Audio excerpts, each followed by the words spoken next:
I really need to sleep tonight. Like, it's never happened before that I've always been very health conscious. You keep the sleep tracker in your head of I need to get this amount of sleep.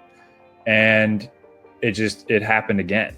I'm reading, it never kicks in to be tired. And obviously the dial is turned a little further where you start to get scared, where you're like, oh my God, have I lost the ability to sleep? At this point, I'm starting to get pretty concerned. And as already anxious, hypochondriac, OCD leaning kind of person, it's so much more time to be conscious for an additional 8 hours. It's really like you're living a much more extended version of life. And especially when you're in this place where your existence is really challenging and really uncomfortable and unpleasant, you're increasing the amount of unpleasantness that you're conscious for. So that, I think, really spirals stuff as well. Sleep coach school is such a different thing. And it's kind of, in a way, I hope you don't mind me saying this, put me off of self-help. It's almost anti-self-help where it's about empowerment. It's like, you don't actually really have to do anything. You're good. There's not a thing you need to try to build or achieve or, construct. It really is kind of already within you. And it's almost about getting out of your own way of these things that have been built up. Empowerment that I think comes from the sleep coach school, and sort of a confidence in self and your narrative and the experience of your body, your mind. And I do think that sleep coach school helped me kind of question that of are you really so deficient? Are you really so in need of help all the time? I made the decision to stop going to therapy because it honestly was doing more harm than good. And I kind of think if the net goal of therapy is a more nuanced, healthy relationship with yourself, I do think that I found that in a much more concrete, lasting, tangible way through sleep coach school than I have in a continued therapeutic approach. Hi, everybody, and welcome to yet another really special Talking Insomnia episode. We have Andrew with us. Welcome. Hello. Hi. Happy to be here. So glad you're here. And you were part of our Insomnia Immunity program, worked some with Alina, and I think you have a lot of wisdom and insight to share with us. But let's start from the very beginning of, how do you start having trouble with sleep, Andrew? Yeah, sure. So a bit of background, I guess, about me. In watching these videos on your channel, I think it's funny you start to see a pattern emerge or certain shared character traits. So maybe these will jump out to people watching, but definitely would have described myself as an anxious person, a health conscious person, someone, on the spectrum of OCD for sure. And, I think those are all characteristics that I've always when I was watching these videos, I was like, oh, wait, I know how that feels. So I guess that's a bit about me. I was in this sort of I don't know. I was in a bit of a tricky place in my life, and I had just started a new job that, to be honest, really wasn't enjoying. I had just turned 30. I had just gotten a dog. I was going through sort of a rough patch with my relationship. I was training for a marathon. My dad was sick, and I kind of just, maybe it's a little early for midlife crisis, but yeah, sort of all those traits. And I also was really into self-help at the time. So I was doing morning pages, and I was obsessively meditating. And yeah, I guess that's just kind of the person I was at this point in my life. And I remember having, it's kind of the beginning part of a horror movie where you have the little oh, wait, is something wrong? Oh no, everything's fine. And I had a couple of moments where I just I would wake up in the middle of the night and just not be able to fall back asleep. Um, and it was a little odd because you know, that wasn't typical for me. So I'd wake up, I don't know, 4 in the morning, and then just kind of no matter what I did, couldn't fall back asleep.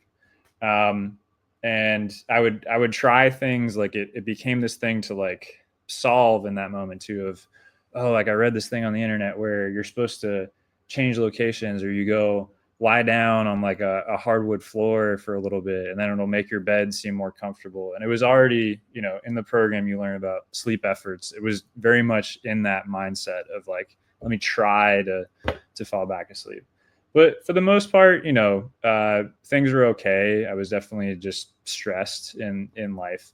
Um, but I went on a business trip where I was traveling for work for the first time, and we had like a few days of a shoot, and the call time was pretty early, and it kind of happened again where I just woke up in the middle of the night and couldn't fall back asleep. And I'm alone in this hotel room in a city I don't know, and I'm in a job that's like stressing me out that again I don't really love in the first place. And I'm like, I need to fall back asleep right now, or else tomorrow is going to be this horrible day. I'm in this uncomfortable situation, and I'm making it worse. I'm doing something wrong by not sleeping. Um, and that again, like it felt like it was turning the dial up a little bit more. And then probably fast forward, let's say, a month or two after that, basically my girlfriend was going out of town the next day. And it was a pretty typical night where I read before bed, do all this stuff. And usually my process would be I would kind of get into bed, would read until I'm like falling asleep, and then, okay, it's time to go to sleep.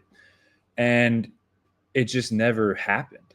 It just I never had that sleep kind desire take over, and it felt like I don't know, I like almost like night before Christmas kind of energy where you're just like it doesn't feel possible to even sleep right now. It's like trying to sleep at you know 2 in the afternoon, like just when you're not tired. And it just basically the whole night went on, and it never kicked. It never, and I was just like, that's never happened before. That's kind of concerning. Um, yeah, we were in uncharted territory at that point. And again, did all the sleep efforts where let me go sit in a different room, and then like it'll make the bedroom more enticing. Like if I'm not sleeping, I need to run away from my bed, and I did some more hardwood floor lying down, and yeah, just a lot of sleep effort for sure. I didn't sleep that night. Next day comes around. My girlfriend is now fully out of town. I'm alone in this apartment taking care of this dog, which I love very much, but was a new thing, very stressful, and I am the sole caretaker for it. Already being kind of an anxious person that, has panic attacks at like claustrophobic metaphorical situations. It was a lot of stress, and I didn't sleep the night before. So the next night comes, and I really need to sleep tonight. Like, it's never happened before that I've always been very health conscious, very, very, you keep the sleep tracker in your head of, I need to get this amount of sleep. Um, and it happened again. And the same thing, I'm reading, it never kicks in to be tired. And obviously the dial is turned a little further where you start to get scared, where you're like, oh my God, have I lost the ability to sleep? And it's, yeah, at this point I'm starting to get pretty concerned. And as already anxious, hypochondriac, OCD leaning kind of person, I'm fearing the worst. I'm spiraling it out of control. And I believe it was either this night or the night after, where then I'm really kicking. I'm taking melatonin. I'm taking a warm bath. I'm trying to, I'm trying basically as hard as I can to sleep. And then it happens again, where I think it's the third night in a row I didn't sleep. And at this point, it's full blown. I'm panicking. I'm really, really upset. It's also the thing that I feel like people don't talk about as much, or I haven't heard, is it's so much more time to be conscious for an additional 8 hours. It's really like you're living a much more extended version of life, and especially when you're in this place where your existence is really challenging and really uncomfortable and unpleasant, it's you're you're increasing the amount of unpleasantness that you're conscious for. So that, I think, really spirals stuff as well. So after 3 nights of not sleeping, I had a call with a therapist I was seeing at the time, and I kind of mentioned it in the call, like, hey, I'm kind of concerned, like I haven't slept for 3 days. And they made it so much worse. Like they because I think the narrative is you need this amount of sleep every night, and if you don't, you're technically incorrect, and you're living this flawed, unhealthy lifestyle. And it's very rigid. It's very, 10 fruits and vegetables a day, kind of like hard guidelines of this is what existence is. You need to be asleep this amount of time, or catastrophe. So I had this call with this therapist who basically, induced a panic attack on this call. And I'm on the phone with a therapist, just shaking, full panic attack. I can't leave the apartment because I'm the sole caretaker of this dog. We're, in a more isolated part of our city. So like, I don't have anyone that I can just like get to watch this dog. I'm fully freaking out at this point. So I basically, took myself to the emergency room and went to the emergency room, told them the situation. And this is probably, 2, 3 p.m. This all, to backtrack a little, my therapist is, yelling at me like, you need to sleep, making it way worse. So I try to take a nap while having a panic attack. I'm like trying, and it was never, it's never going to work, you know? So yeah, after that failed panic attack nap, I go to the hospital and I go to the emergency room, and I tell them the situation, and their approach is definitely more. They're used to seeing great bodily harm inflicted on people. They're used to seeing like really intense stuff. You not sleeping for 3 days is very much like, yeah, what do you want me to do? Like, it's so low on their, um, you know, uh, scale of things are wrong that they were as kind as they could be, but they were a little bit like, you're going to sleep, like, it's fine. And then they throw the Ativan at you as well. So I got Ativan prescription, haven't slept in 3 days, you know, go home after this emergency room visit at 2 p.m. And the one thing I do want to highlight in this moment is I'm fully just oscillating between panic attack and like I'll get maybe 30 minutes stop, but I'm actively shaking. I am like really not doing great. So I'm in this emergency room. I'm laying down behind the curtain and everything, and you're just at this point where, for me, it was 3 days. Some people have talked about these, lifetimes almost of this experience, and I can't even imagine how that feels, because you really do start to question, like, if this is existence, I don't know if I can or want to do this anymore. And it's a horrifying place to be, but it does start to feel like your hand is sort of forced, where it's like, I'm not having a good time. So I'm not having a good time. I'm in the emergency room and I'm on my phone and I'm just desperately Googling something, how, not sleeping this amount. How do you fix this? How do you do this?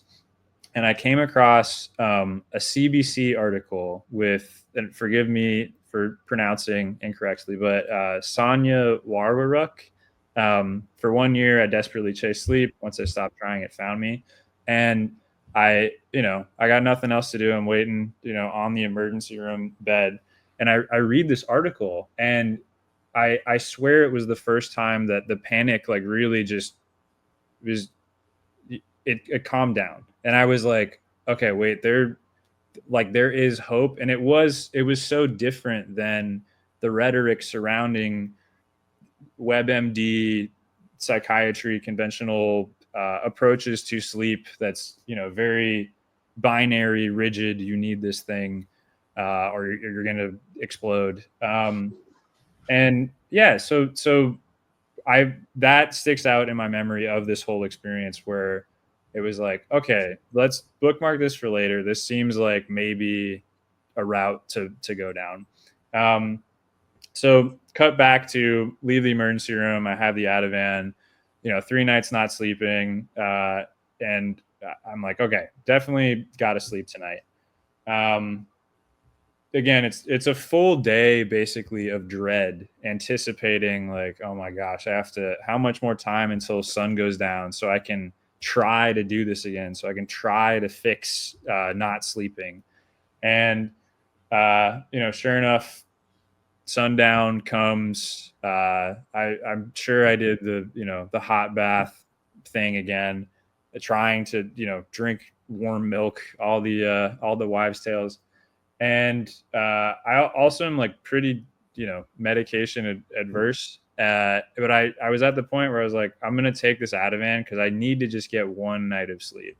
And there's a part of me that feels really lucky that it did not work. Like because I think you hear a lot of stories on this channel of people that have found relief from that, and kind of like a soul relief from medication.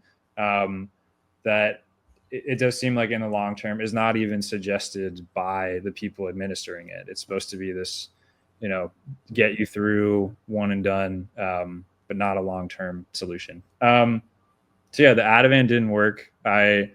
I'm sure, I was getting micro sleeps and I was kind of in and out of stuff, but it's 2 a.m.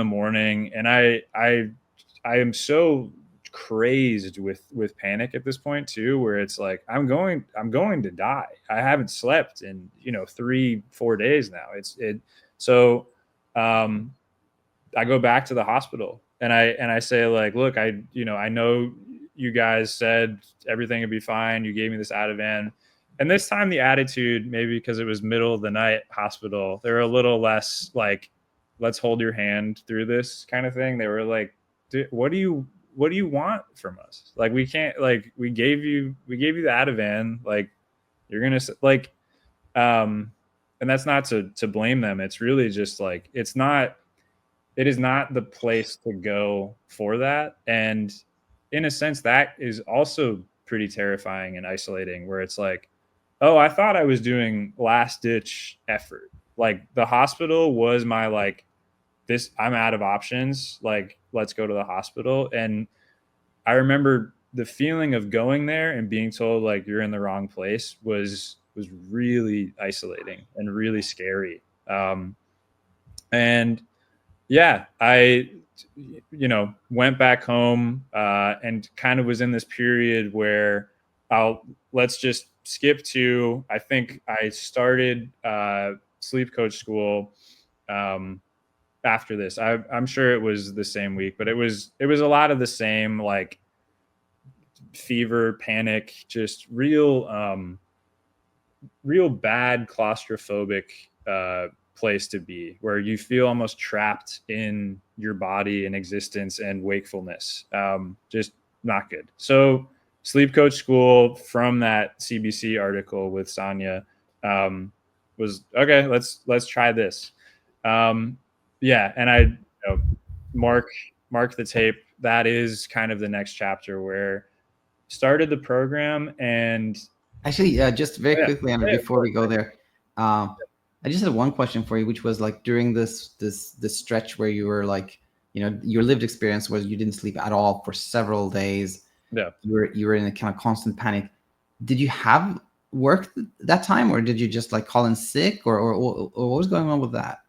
Yeah, so it definitely was. I think it had lined up somehow where I was working from home at that time at my current job, and it it didn't it definitely wasn't like all things normal. I was living this sort of shadowed, you know, in in in the context of not sleeping. I was definitely arranging my life to, like, I don't think I was exercise. I know for a fact I wasn't exercising at the time because there was the marathon training, and I was really afraid that if, because the like love running community, but there is a lot of like body optimization kind of uh rhetoric going on of like you need this amount of electrolytes and this amount of sleep, and make sure your macro splits are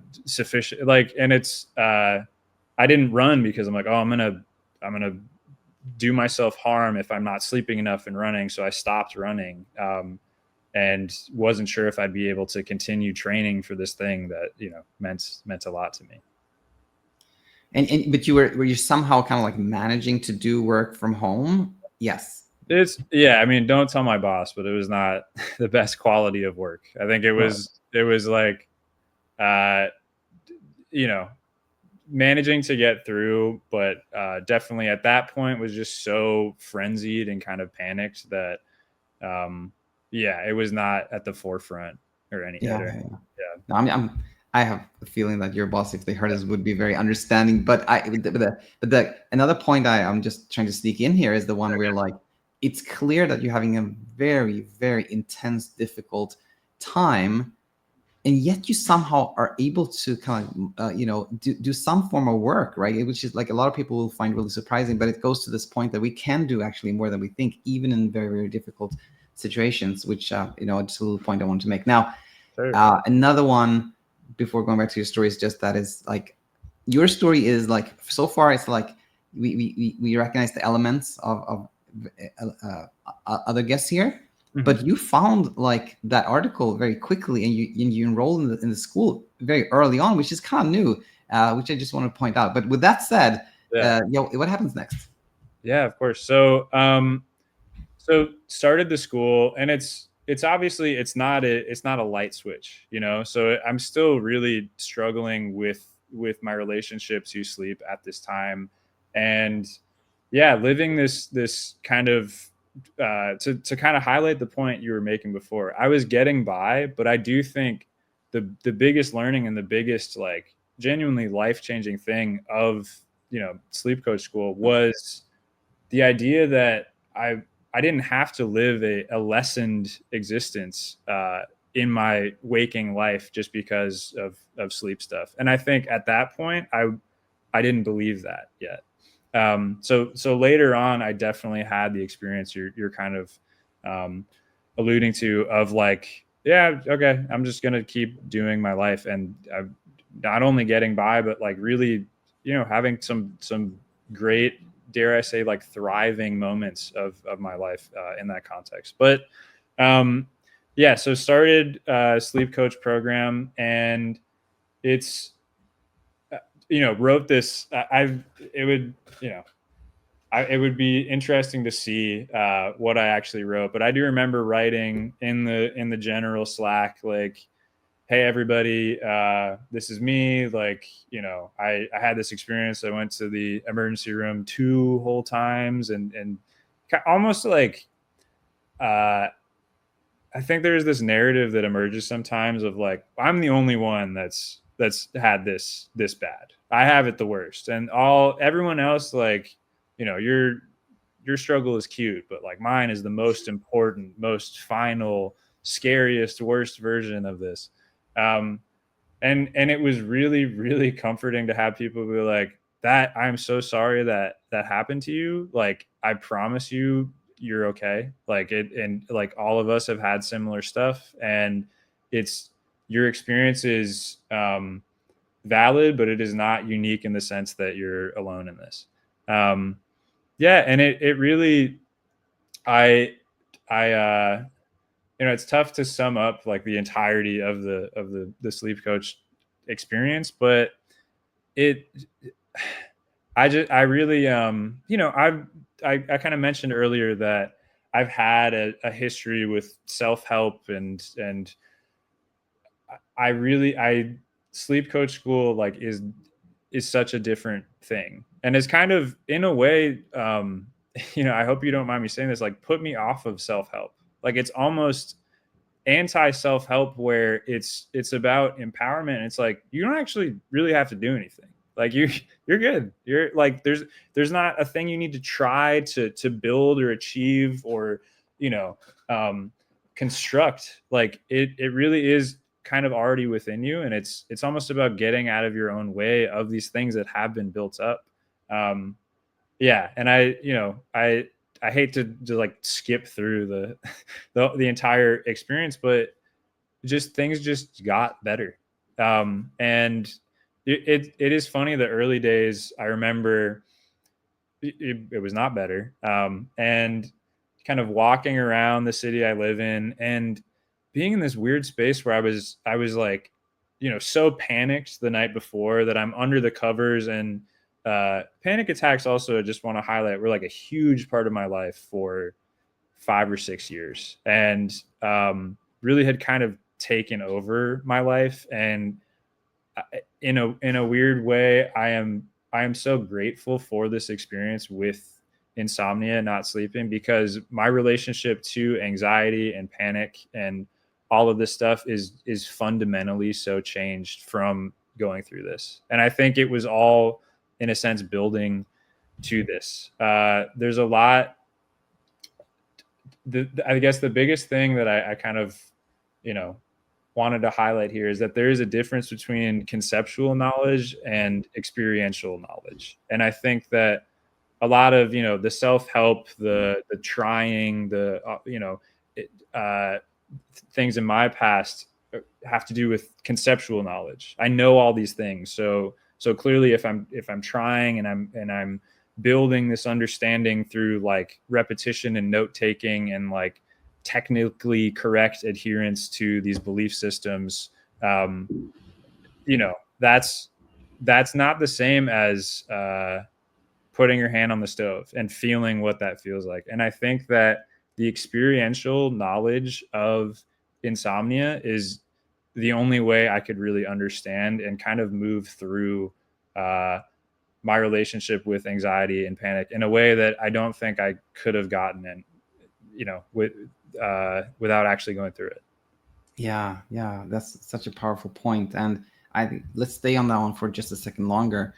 And like what you're describing here, in a way, we can look at it as like what's called exposure therapy, whereby we are no longer avoiding or trying to escape something that we previously thought of as a threat or some or dangerous, something that we needed to get away from.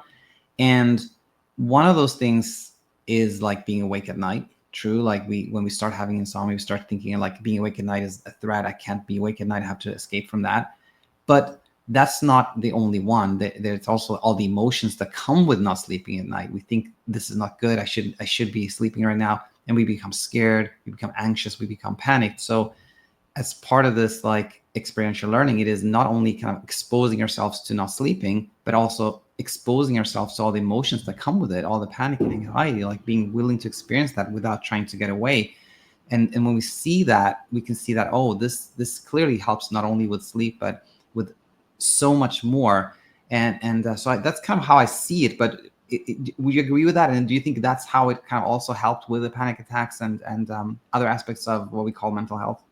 100%. Yeah. I think that it was almost like a back door into, I was having panic attacks. I live in New York, and it got so bad that the subway doors would shut, panic attack. Just full, like, claustrophobia was like a huge, element of my life.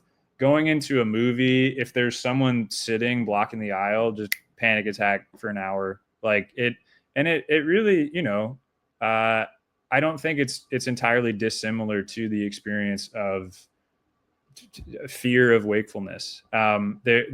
You build up these situational kind of triggers and things that you can't do, and things that you're living a lessened, limited life, or I certainly was, and I just, I was in therapy. I was taking medication for it. I was doing all these things that were really effortful and really about trying to construct a solution to these things. And in some ways it helped, but I really don't think anything has fundamentally shifted my life quite as much as my relationship with sleeplessness. And I truly consider it a before and after moment of my life. And I don't have panic attacks anymore. Like I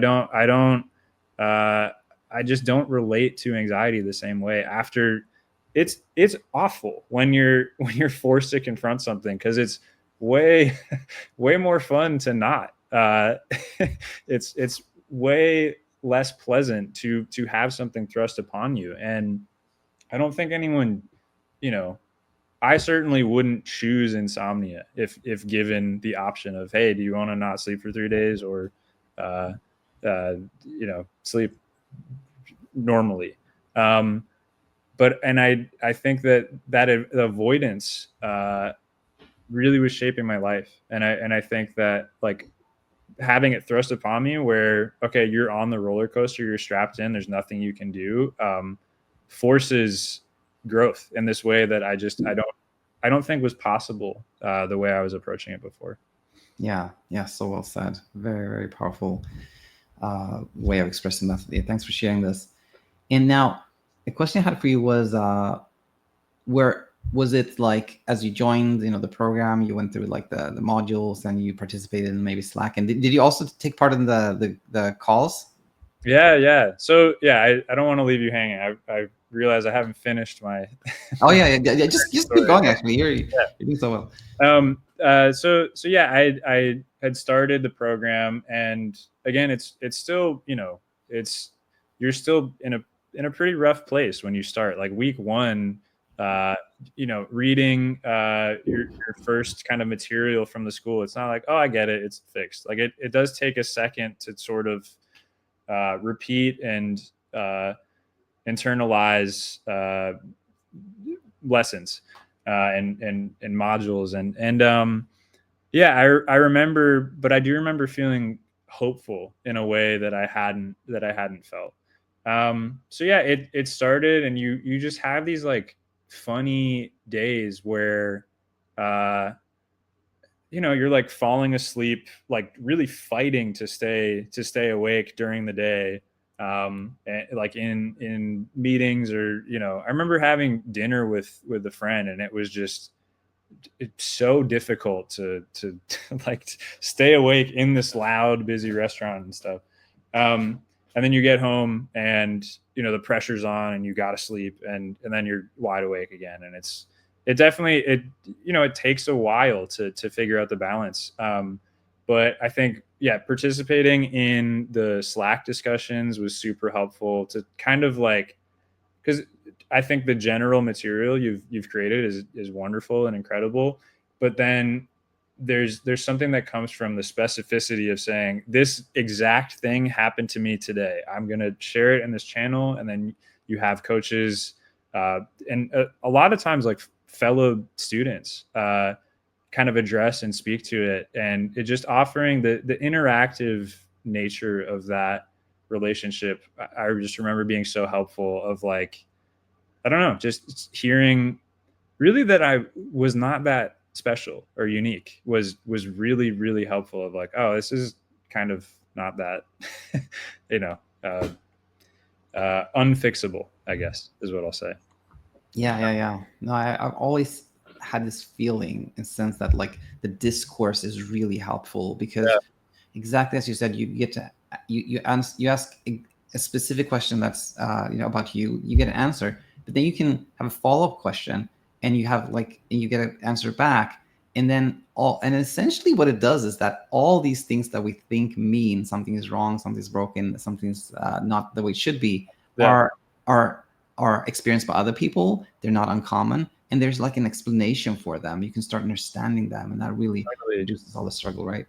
Yeah, and it's I think a lot of this for me came from a feeling of isolation, a feeling of real I am the only one experiencing this, and to just have real time discourse with other people that are having the same thing was I don't know, the community building aspect of it like really genuinely helped so much. Yeah.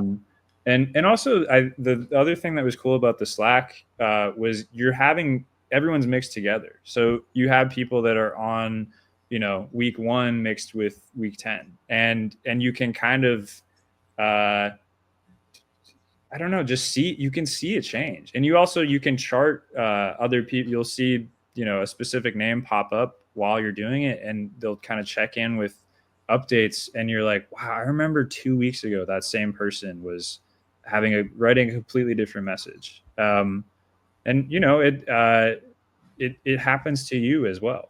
Like you look back at the messages you were writing, and you're like, I don't really know that guy. Like that's a completely, even now talking about this, it's really, I'm about a year out from this like the really intense period, and it's like, wow, oh yeah, I kind of forgot that happened, and which is wild for something that I was certain was the rest of my life, and was completely like, my life was over in a sense of like, this is what it's going to be. And I'm at a point now where I kind of forget it. Like, yeah. That's incredible. So wonderful to hear. And I wanted to ask you, leading up to you like joining the school, there were again these like the stretch of nights where you had like very little sleep, or you experienced like no sleep whatsoever. Yeah. How did that change? Was it just like little by little there was some sleep happening, or did you have more of this like the magical moment where suddenly like, oh, I slept a good chunk? Or how did that kind of stretch end?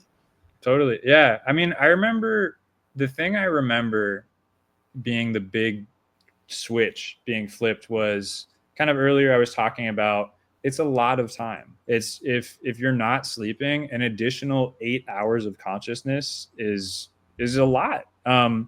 And it's almost it feels like it's being inflicted upon you, and it feels like a really negative thing to be like, oh my gosh, I have to, it's like an 8-hour shift at a job you don't want to work or something like that. And the flip side of it is, a lot of times people complain about, oh, I don't have enough time in the day.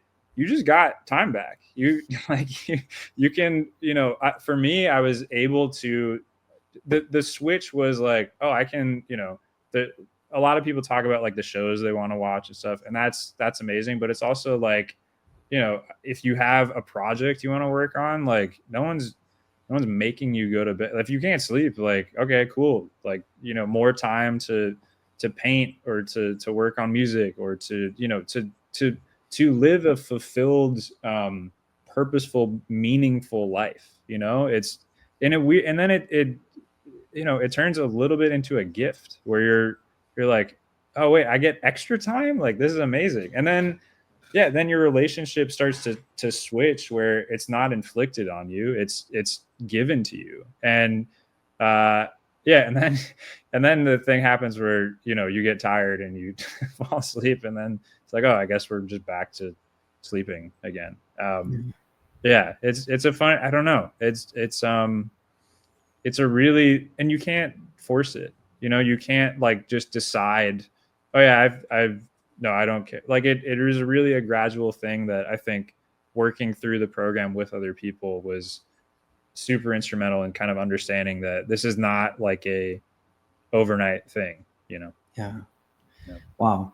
You already mentioned how you don't have panic attacks anymore. Things have really changed. Have you? I'm just curious if you talked to like your therapist about that, and what they said, or you got any input from like the people you were taking care of you before?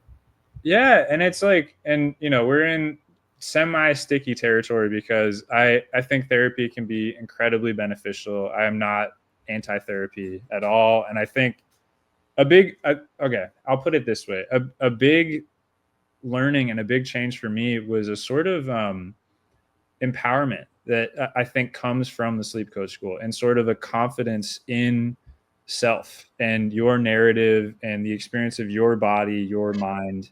And everybody is different, And I think that a lot of my struggle with insomnia was deferring to other people's judgment and proclamations of, you need this exact amount of sleep. You need a temperature of, this degree to have optimal, REM cycle. You need, light to be. I bought this like stupid $200 face mask to like, optimize my, and it's like, oh, they know better. They know better. Let me defer to them. Like, please help me. Please help me, was this sort of narrative that I had been living for a long time. And I do think that sleep coach school helped me kind of question that, of like, are you really so deficient? Are you really so in need of help all the time? Yeah. And I think, so I personally, I made the decision that to stop going to therapy because it honestly was doing more harm than good. And I kind of think like, if the net goal of therapy is a more nuanced, healthy relationship with yourself, I do think that I found that in a much more concrete, lasting, tangible way through sleep coach school than I have in a continued therapeutic approach. Yeah, wow, that's incredible. Yeah, that's making me so glad to hear that, that you found this here, and that it kind of like it validates like our approach and what we're doing very nicely. Now, as you probably know from listening to this episode, I always have these two last questions. One of which we already touched upon this, but maybe we can still talk about like how learning from the struggle with sleep helped in other areas of life, maybe beyond like what we call mental health, like panic Sure. attacks, etc. Have you found that it was helpful kind of in other areas as well? I just like I don't want to sound flippant, but I just care less. Like I cared so much about so many things, and it was kind of eating me alive. Like, all of the things at the top of the episode, like, I have to take care of this, dog, and it's like the craziest thing, and like, oh, I'm training for this marathon. Oh my gosh, like my job, and I was not having a good time. Like, it's pretty unpleasant. And I think that, not being attached to the outcome, in a sense, there's like, I think there is a difference in despondency and sort of like, I don't care, whatever, like this nihilistic approach, and this sort of like, I'm here for the ride. Like, I don't know what's going to happen. Like, I'm enjoying doing this thing right now. And that's okay. Like, that's enough. And that's kind of the point of this, as opposed to being really goal oriented and like, this needs to happen this exact way. It's really, I don't know. I do think that sleep coach school reminded me of like, it seems like the central lesson, the connecting tissue of a lot of things, which is just acceptance. And it's just like, it kind of, in a lot of ways, a lot of things can be solved by just not solving them, and kind of Exactly. yeah, yeah. So I think that in this really concrete, tangible, experiential way, sleep coach school and insomnia in general at large has kind of just taught me that lesson again. Yeah, amazing.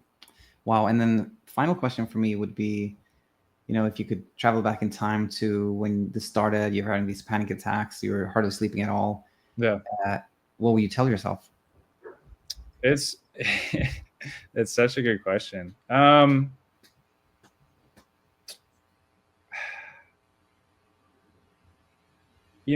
think I would. I don't think I would. I don't think I would really say anything, because I think that serves this sort of idea that someone else is going to help you. and this idea that you need that one piece of advice, you need that one thing, like help me fix this, when it's really like, you know, there is nothing to solve really. And I think that yeah, I would encourage them to have their own experience in relationship to existence, and not to defer to other people's judgment or proclamations about that. Yeah. Wow. All right, now that's super powerful. You share so much insight with the community that I think will be, or know will be really, really helpful. So yeah, with that said, I just want to say thanks, Andrew, for being here. Would And, you? yeah, of course. If anything to add, please do. Yeah. Okay. I wanted to highlight just a few things. Yeah, absolutely. Go for it. Yeah. So I just wanted to say that in addition to there, a lot of people will reference like specific texts in these discussions, and I just wanted to be a vote of support for Hope and Help for Your Nerves by Claire Weeks. That is an incredible book, and it's, you know, it echoes the work you're doing as well. They feel totally in line with each other. I want to personally not echo big vote of like, it's okay to not like this, because it kind of spun me out. Anything Eckhart Tolle, not loving it. I think in my experience, he's very authoritative and very like, this is the way. It just spun me out and like really spent me, you know, my sort of, it just didn't work for me. And I think that a reclamation of like, your narrative is your narrative, and what works for you, and don't defer automatically to higher powers. Yeah, that I just wanted to say that, because a lot of people do reference him in these videos, and if it's helpful for you, that's amazing. I just kind of, what I would have liked to say, I guess, to my former self is, it's okay to not like Eckhart Tolle. Yeah, no, that's very valuable, because I think, you know, a lot of people in this space really admire Eckhart Tolle and say like everything he does is wonderful, and if you don't feel that way, you can feel like really alone. So hearing from you that you didn't, that wasn't for you, you didn't really feel that way, it can be so freeing for a lot of people. Yeah. Anything else that was on your list that you want to add? I feel you can cut out anything. Like, obviously, sure. It's a big deal to be here talking to you right now. Like, it is really, you know, I've spent a lot of time with these videos specifically, and you know, have been pretty life-changing. So I just, you know, you think about like, how am I going to do the one I'm on? I just wanted to say a big thing for me was Radiolab has an episode called Limits, where they talk about it's like the Race Across America, which is a bike race where people bike from one coast to the other in, I think the record is 9 days, and they collectively over the 9-day span sleep for, I think, 6 1.5-hour chunks. And, you know, so they'll go 3 days where they are biking the entire time. And as someone who is, you know, training for an athletic thing and being like really concerned of like, if I don't get enough sleep, like, you know, catastrophe, to hear that is like, I'm fine. Like, if they're doing that, like, totally cool. The last thing I promise, and again, edit out if we're crunched for time on the YouTube upload counter. I do remember having this moment during my journey through the program, and it was like, things were starting to settle, but not quite, and I still felt like, I felt very in between. You know, I felt hopeful, but I wasn't necessarily sure that, you know, is this working? Am I okay? And I have a friend who is a DJ, and I was living my life still in deference to, I need to get this amount of sleep, and like, I can't go out and do, you know, X or Y the next day, because like, if I don't get enough sleep tonight, like, I need to stack in this way, like this wild math that just, you know, what are we doing here? But yeah, it was a very structured, rigid, controlled thing that I felt I needed to control. And in talking to my friend, we were talking about our weeks, and he's like, oh yeah, you know, I DJ this thing this night, and then I'm going to this thing. And he was telling me this, and he revealed that collectively he had gotten like, 3 hours of sleep over like 3 days. And in my head, that is the worst possible thing, and he's sitting there happy as can be, like just relaying like casual as, I went to the coffee shop, and it was really just like, oh, this is all just perspective. Like, this is all just, he has not labeled himself as deficient, as an insomniac, as, there's something broken, there's something wrong with me. He's just living his life and having a great time. And I am not doing that and getting more sleep than him. It was, yeah, that was a big moment that I just wanted to highlight. That's it. No, that's both the race you talked about and this moment, incredibly valuable, for the exact reasons you mentioned. So I'm not going to add anything to them, but just say they're wonderful. I'm glad you added those, Andrew. And with that, I'll say thanks again for being here, for sharing, and please be in touch. Of course, thank you. Okay, bye everyone. Hi, it's me, Coach Daniel, and I hope that you found a ton of value in the video that you just saw. Now, if somebody would ask me, hey, Daniel, what do you think would really help somebody who has tuned in to a lot of the videos, who understands a lot, but who's just not seeing things change for them? I would say contextualization, discourse, to talk to somebody who understands what you've been going through, that you can ask questions to, get a reply, ask a follow-up question, get another reply, etc. That conversation so often starts to clarify things and really kickstarts your journey towards peaceful sleep. And one way you can have such a conversation is by booking a call with one of our coaches. In fact, you can head over to our website, thesleepcourseschool.com, and you can see which coaches offer calls and check out their individual success story to see if their story relates with you, and you find that connection that leads you to see that this is a person that I could work with. This is a person I would talk to. And then you can book a call, and that could be what really kickstarts your journey to where you want to be.